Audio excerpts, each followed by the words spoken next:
and welcome back to the Epic Reads channel. I'm Valerie, and today I'll be recommending some books in celebration of Asian Pacific Heritage Month. So Asian Pacific American Heritage Month is where we recognize the contributions and influences that Asian Americans and Pacific Islander Americans have made to the history, the culture, and the achievements of the United States. And anyone who knows me knows that I'm super proud to be Asian American, and I am here for the representation, especially in young adult books, because I feel like there's a stigma around Asian Americans dipping into the creative field. We all know the stereotype, the one where Asian Americans are expected to become doctors or engineers or even lawyers, when truthfully there are just so many other professions out there that we want to pursue. Growing up, I definitely experienced this and wish I had reassurance that going after your dreams didn't mean failure, especially if your passion is something that doesn't lie within the imaginary guidelines that were imposed on you. And I'm sure a lot of you can relate when I say that I didn't see a lot of myself in books that I read growing up, but in recent years I have seen parts of myself in a lot of different books that I've been reading. And as with every experience, the Asian American experience is not a monolith, and there are just so many stories out there that need to be told, not just in books, but in all forms of media as well. And I think the successes of Crazy Rich Asians, To All the Boys I Loved Before, Parasite, Never Have I Ever, and beyond have really opened up everyone's eyes to how many different stories there are. So I'm happy to be here on Epic Reads to share with you books with Asian American representation by Asian American authors in celebration of Asian Pacific Islander American Heritage Month. And that was like the 600th time that I've said that, so finally got it. So the first book I want to recommend is Love Boat Taipei by Abigail Hing Wen. So it's like a juicy romp that takes us to Taiwan, told in the point of view of Ever Wong, who is a doctor in progress, but she nurses a secret passion for dance. So her summer takes like an unexpected turn when her parents sign her up for a strict educational program in Taiwan. They think it's strict, but when she gets to Taiwan, she learns that this program is actually a summer free-for-all, where hookups abound and nightlife runs nonstop, and like the adults turn a blind eye. So there's an exceptional cast of characters. So there's Rick, who's like a Yale-bound child prodigy, the bane of Ever's existence ever since she was a child, the boy crazy and fashion-obsessed Sophie, the dark and brooding Xavier Ye, and it's like guaranteed to be a summer that they will never forget. I was so excited when I first saw this cover. Let me pull it back up. The art and the title lettering were created by two of my favorite creators out there, who are both also Asian American, but you know what, I'll save my fangirling for another day. So this read, oh my god. At times I felt it like deep in my heart when Ever would air her frustrations about her parents and trying to understand why they would send her on this strict educational program. And I feel like that's something that a lot of like first generation Asian Americans can understand when they're reading this book. And at other times it had me like just purely blushing on the subway from like the juicy like romps that they have. So if you haven't picked up this read yet, you should, but I'm going to say that for literally every book on this list, so you might as well have your Goodreads open while I recommend books. So the second book I want to recommend is Mad, Bad, and Dangerous to Know by Samir Ahmed. She's an author who always keeps it real.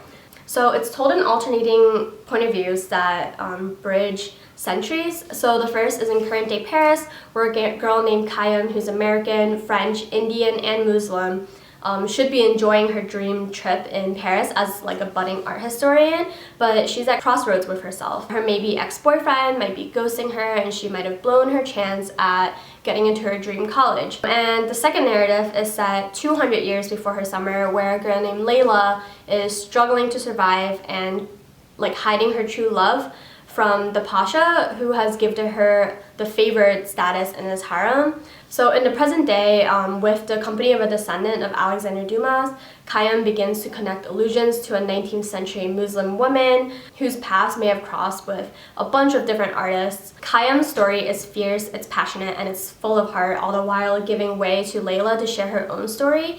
And I feel like both their stories really expose the way that women are often not given their own space to share their story or their opinions, and often erased from history, especially women of color. In this book, it's a fantastic blend of romance, mystery, and history, all set in dreamy Paris with complex and strong characters. You know that like feeling when you're like a teenager where you're a little lost, or like you're falling in love for the first time, even having your heart broken for the first time, and it's like figuring out where you belong in society and like the world.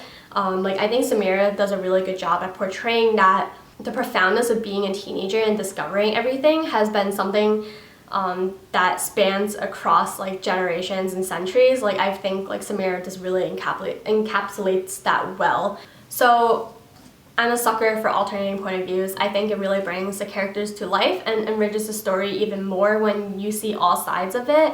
So the next book I want to recommend is Parachutes by Kelly Yang.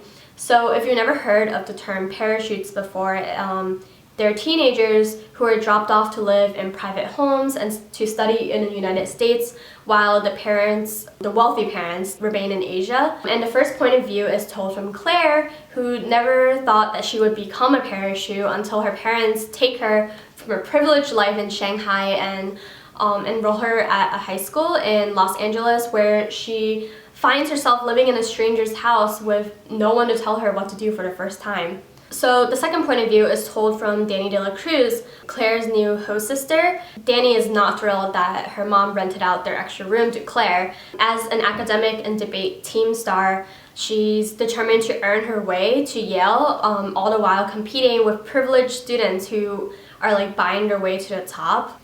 So they keep butting heads because Claire is exploring her newfound freedom with her new boyfriend Jay, who is the bachelor of the parachute community, and Dani has to alter her game plan when she starts working privately with her debate coach. But then they find out that they have more in common than what meets the eye, and they come together. In the end, they find out that they have more in common with each other and that they have developed like some sort of attachment and like friendship with each other.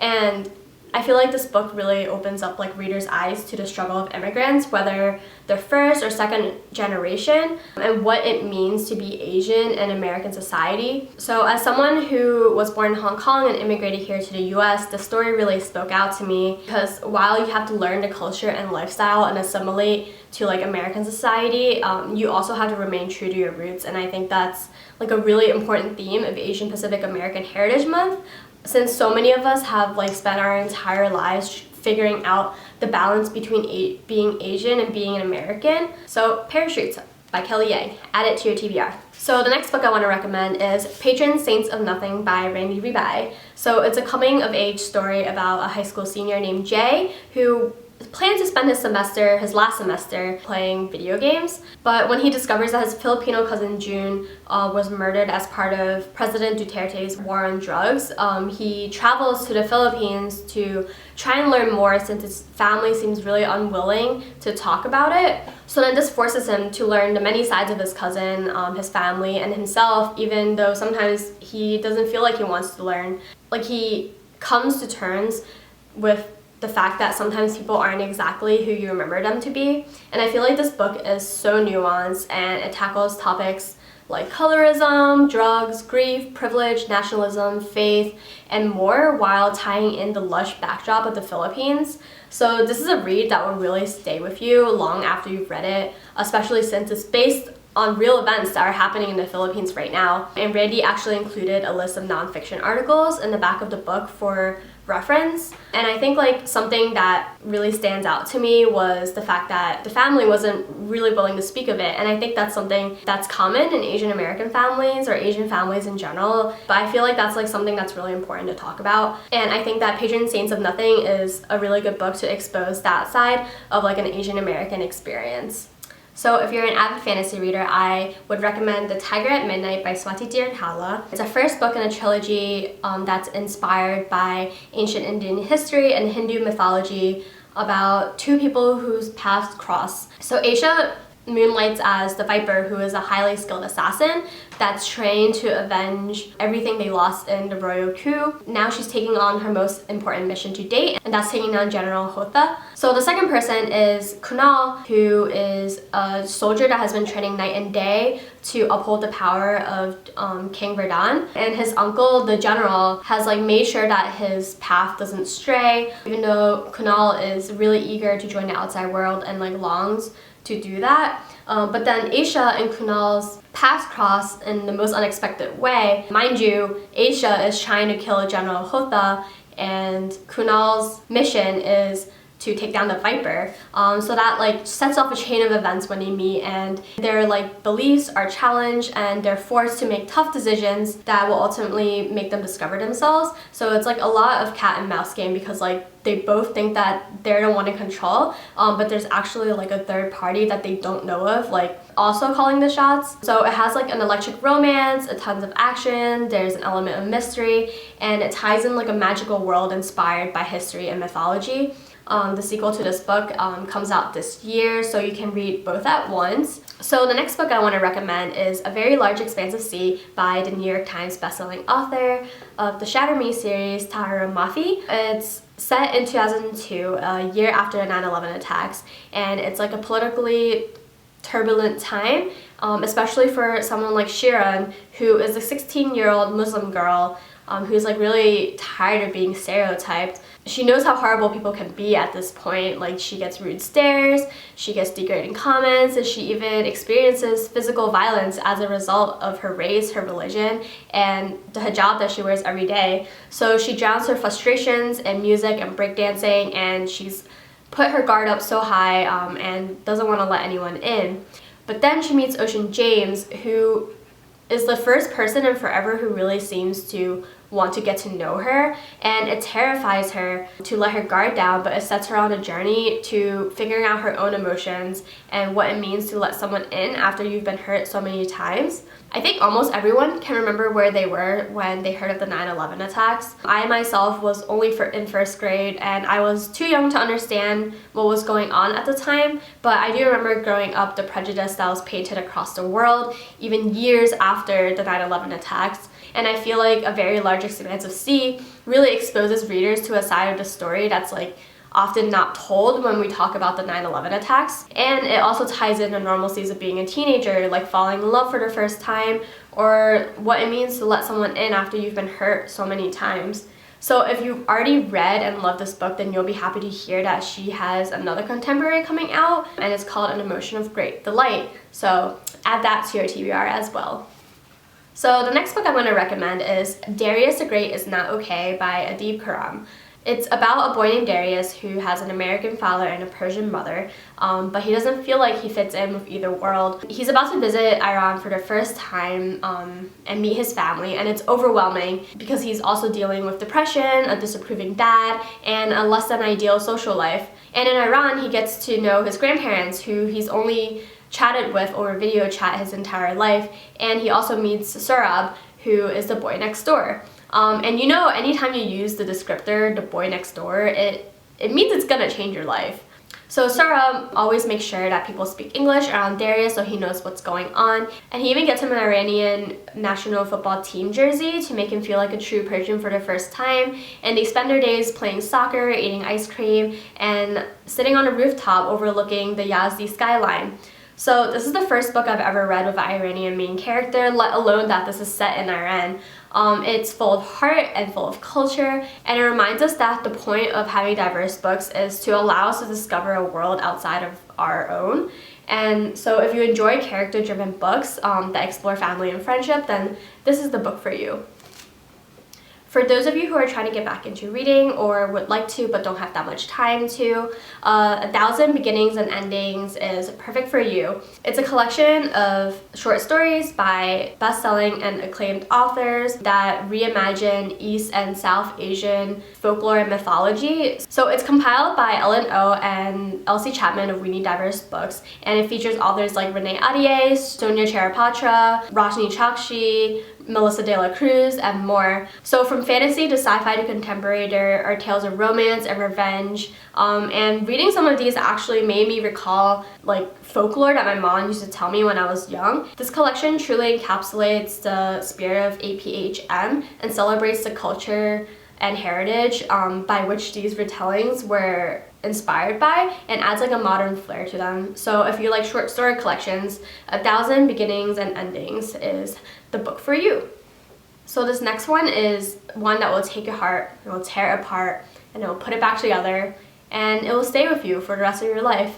And it's The Astonishing Color of After by Emily X.R. Pan. So it's a lyrical novel that alternates between real and magic, past and present, and hope and despair. So it's about Lee, who's half Asian, half white, and she's reconciling with the fact that she kissed her best friend and longtime crush Axel on the same day that her mother was taking her own life. And when a crimson bird calls out her name, she knows that it's her mother reincarnated. And she travels to Taiwan to meet her estranged grandparents and to find her mother, the bird. And this leads to her uncovering a lot of family secrets by way of like a series of illusions and memories, and she uses that to find out with what happened with her family and why their foundation fell apart.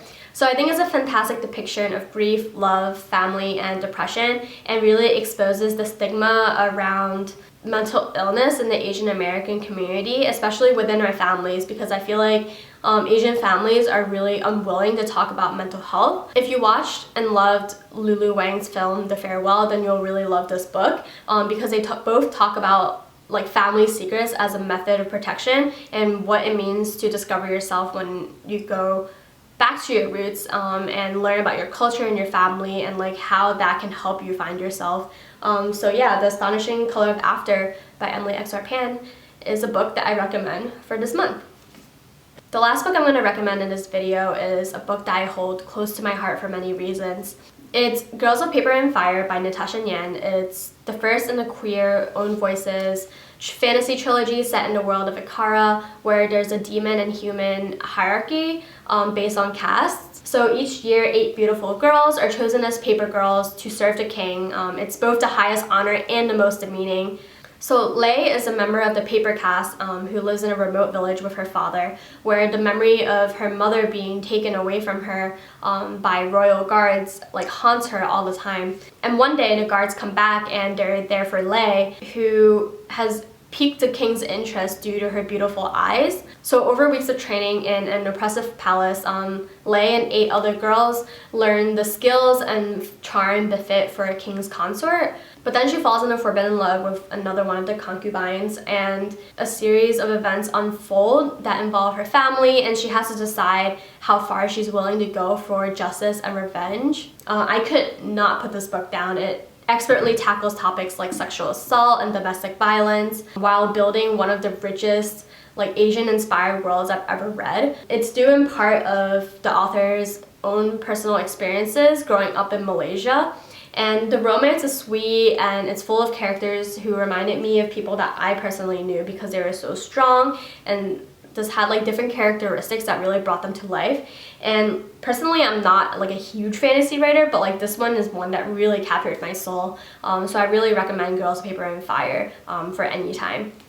So while I only had time to recommend 10 books for you to read this month, there are just so many stories out there waiting to be heard and told.